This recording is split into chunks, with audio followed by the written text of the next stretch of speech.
નમસ્કાર, હું છું માર્ગી. આપની સાથે હેડલાઇન્સમાં જોઈએ કેટલાક મહત્વના સમાચાર.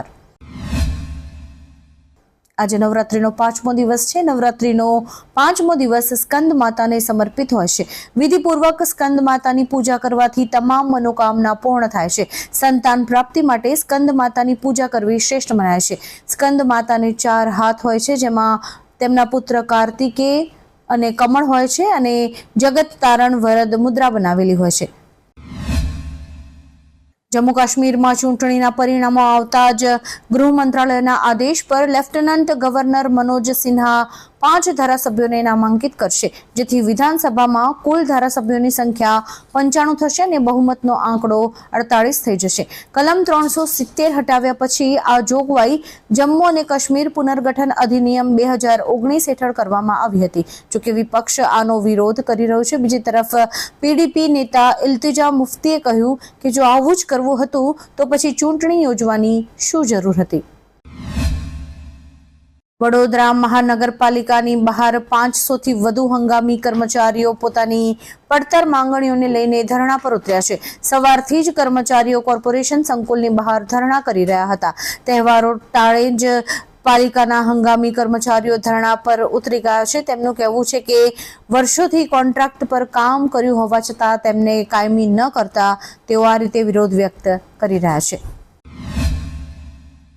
નડિયાદના પિતા પુત્ર વાંસળીના સૂર રેલાવીને અશક્ત અને બીમાર ગાયોને સારવાર આપી રહ્યા છે. તેમણે અત્યાર સુધીમાં 1 લાખથી વધુ ગાયોના થેરાપીથી સ્વસ્થ કરી છે. નડિયાદના નરેશ ઠક્કર છેલ્લા 25 વર્ષથી વિવિધ ગૌશાળાઓમાં કુદરતી સાનિધ્યમાં ફરતી ગાયોને વાંસળીના સૂર સંભળાવી તેમનું હીલિંગ કરે છે. નવરાત્રી દરમિયાન હાઈવે પર સેંકડો પદયાત્રીઓ માતાજીના દર્શન કરવા જતા હોય છે. ત્યારે પાણસોલીથી ચોટીલા માનતા કરવા પદયાત્રાએ નીકળેલા 3 મિત્રમાંથી પગપાળા જઈ રહેલા 2 યુવાનોને સાયલા હાઈવેના વખત પર બોર્ડ પાસે પાછળથી આવેલી એક ખાનગી એમ્બ્યુલન્સે ટક્કર મારી હતી, જેના કારણે એક યુવાનનું ઘટના સ્થળે જ મોત નીપજ્યું હતું. જ્યારે તેમની સાથે રહેલ બીજા મિત્રને ગંભીર ઈજાઓ થતા નડિયાદ હોસ્પિટલમાં ખસેડાયા હતા.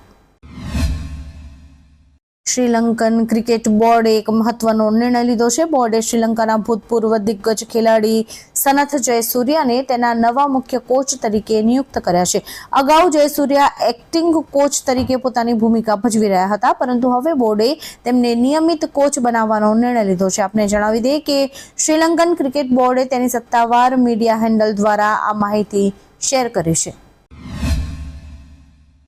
આજે પણ ઇઝરાયેલે ગાઝા પટ્ટી પર હવાઈ હુમલા કર્યા છે. આ અંગે ઇઝરાયેલ ડિફેન્સ ફોર્સે કહ્યું કે ગાઝા પટ્ટીમાં હમાસના ટાર્ગેટ પર હુમલા ચાલુ છે. દરમિયાન આઈડીએફએ લેબનોનમાં હિઝબુલ્લાહના સ્થાનો પર ભારે બોમ્બમારો પણ કર્યો છે. આખી રાત ઘણા વિસ્તારોમાં બોમ્બનો વરસાદ ચાલુ રહ્યો છે, જેને કારણે લોકોમાં ભયનો માહોલ છવાઈ ગયો છે. લેબનોનમાં ઇઝરાયેલના હુમલામાં અત્યાર સુધીમાં 1900થી વધુ લોકોના મોત થયા છે.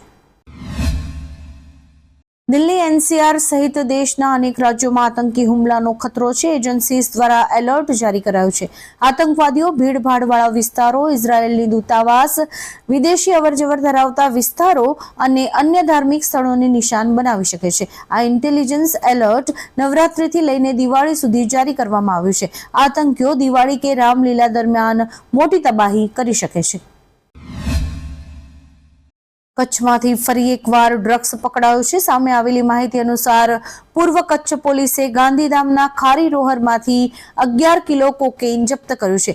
માર્કેટમાં કોકેઇનની કિંમત આશરે 120 કરોડ હોવાનું સામે આવ્યું છે. ઉલ્લેખનીય છે કે ગુજરાતને ડ્રગ્સ મુક્ત કરવાની ઝુંબેશમાં પોલીસને વધુ એક સફળતા મળી છે. બાંગ્લાદેશને ભારત સામેની પ્રથમ T20 મેચમાં શરમજનક હારનો સામનો કરવો પડ્યો હતો. બાંગ્લાદેશના કેપ્ટન નઝમુલ શાંતોએ હાર પર ગુસ્સો વ્યક્ત કર્યો અને કહ્યું કે પાવર પ્લે અમારા માટે ચિંતાનો વિષય છે. મેચ પહેલા જ અમે આ સ્ટ્રેટેજી વિશે વાત કરી રહ્યા હતા કે જો અમે સારી બેટિંગથી શરૂઆત કરીશું તો જ સફળ થઈશું. પાવર પ્લેમાં અમારે સંઘર્ષ કરવો પડ્યો છે. પાવર પ્લેમાં રમનારા બેટ્સમેને હવે વધુ જવાબદારી લેવી પડશે. પશ્ચિમ બંગાળના બીરભૂમ જિલ્લામાં સ્થિત કોલસાની ખાણમાં વિસ્ફોટને કારણે 7 લોકોના મોત થયા છે, જ્યારે કે અનેક લોકો ઘાયલ થયા હોવાનું કહેવાઈ રહ્યું છે. ઘાયલોને નજીકની હોસ્પિટલમાં લઈ જવાયા છે. જેની ખાણમાં બ્લાસ્ટ થયો છે તે કંપનીનું નામ છે ગંગારામચક માઇનિંગ પ્રાઇવેટ લિમિટેડ કોલિયરી, જ્યાં કોલસાના પિલાણ દરમિયાન વિસ્ફોટ થયો હતો. ઉલ્લેખનીય છે કે વિસ્ફોટ બાદ ઘણા અધિકારીઓ અને કર્મચારીઓ ત્યાંથી ભાગી ગયા હતા. દેશના પ્રખ્યાત સબરીમાલા મંદિરમાં લાખો લોકો આવે છે. હવે સબરીમાલા તીર્થયાત્રા પર એક નવો નિયમ લાગુ કરાયો છે.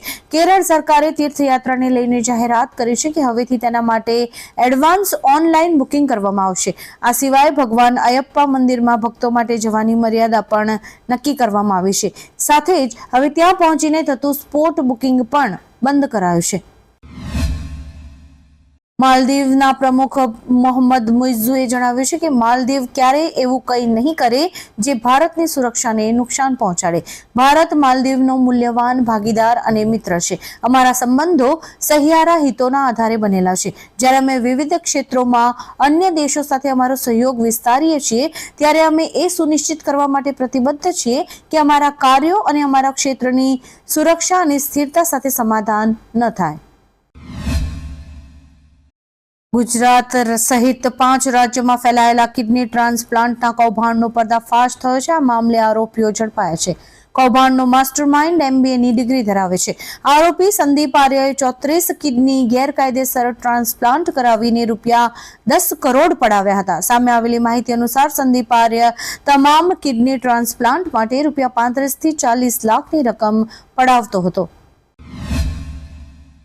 નવરાત્રીની મજા વચ્ચે ખેલૈયાઓ માટે માઠા સમાચાર સામે આવ્યા છે. અંબાલાલ પટેલે જણાવ્યું છે કે નવરાત્રીમાં 9, 10 અને 12 ઓક્ટોબર દરમિયાન દક્ષિણ ગુજરાત અને દક્ષિણ સૌરાષ્ટ્રના ભાગોમાં હળવા કે મધ્યમ વરસાદી ઝાપટા પડવાની શક્યતા છે. આ ઉપરાંત હવામાન નિષ્ણાત પરેશ ગોસ્વામીએ પણ 7 થી 9 ઓક્ટોબર દરમિયાન વરસાદની આગાહી કરી છે. અંબાલાલ પટેલે ખતરાના સંકેત આપતા કહ્યું કે 10મી ઓક્ટોબરે બંગાળના ઉપસાગરમાં વાવાઝોડાની શક્યતા છે. ગઈકાલે વાયુસેનાના 92મા સ્થાપના દિવસ પર ચેન્નાઈમાં આયોજિત એર શો જોવા માટે 15 લાખથી વધુ લોકો એકઠા થયા હતા. ભીડમાં ગુંગળામણ અને ગરમીના લીધે 5 લોકોના મોત થયા હતા, જ્યારે 200થી વધુ લોકો બેભાન થઈ ગયા હતા. એર શો જોવા માટે ઉમટેલી ભીડ લિમ્કા બુક ઓફ વર્લ્ડ રેકોર્ડમાં પણ સ્થાન પામી હતી. સુરક્ષા માટે 6500 સૈનિકો, 1500 હોમગાર્ડ અને 40 એમ્બ્યુલન્સ હતી, જે અપૂરતા સાબિત થયા હતા. પાકિસ્તાનના કરાચી એરપોર્ટની બહાર એક મોટા વિસ્ફોટમાં 4 લોકોના મોત થયા છે અને ઘણા લોકો ઘાયલ થયા છે. પોલીસ અને સરકારે જણાવ્યું હતું કે એરપોર્ટની બહાર એક ટેન્કરમાં વિસ્ફોટ થયો હતો. ગૃહમંત્રી ઝિયા ઉલ હસને સ્થાનિક ટીવી સ્ટેશન જીઓને જણાવ્યું કે આ હુમલો વિદેશીઓને નિશાન બનાવીને કરવામાં આવ્યો હતો. સ્થળ પર ભારે સૈન્ય તૈનાત હતી, જેને ચારે બાજુથી ઘેરી લેવાઈ હતી. ગયા વર્ષે આજના દિવસે એટલે કે 7મી ઓક્ટોબરે હમાસ દ્વારા ઇઝરાયલ પર મોટો હુમલો કરવામાં આવ્યો હતો. ત્યારથી જ હમાસ અને ઇઝરાયલ વચ્ચે યુદ્ધ ચાલી રહ્યું છે. પેલેસ્ટાઇનના સ્વાસ્થ્ય મંત્રાલયના આંકડા પ્રમાણે ઇઝરાયલ દ્વારા કરાયેલા હુમલાઓમાં 4 ઓક્ટોબર 2024 સુધી ગાઝા પટ્ટીમાં લગભગ 41,802 લોકોના મોત થયા છે. આ સિવાય લાખો લોકોએ પેલેસ્ટાઇન છોડી દીધું છે. ઉલ્લેખનીય છે કે યુદ્ધ હજુ પણ જારી છે. આવા જ કેટલાક રસપ્રદ સમાચારો નિહાળવા માટે અમારી YouTube ચેનલને લાઇક, શેર અને સબસ્ક્રાઇબ કરો અને જોતા રહો હેડલાઇન્સ.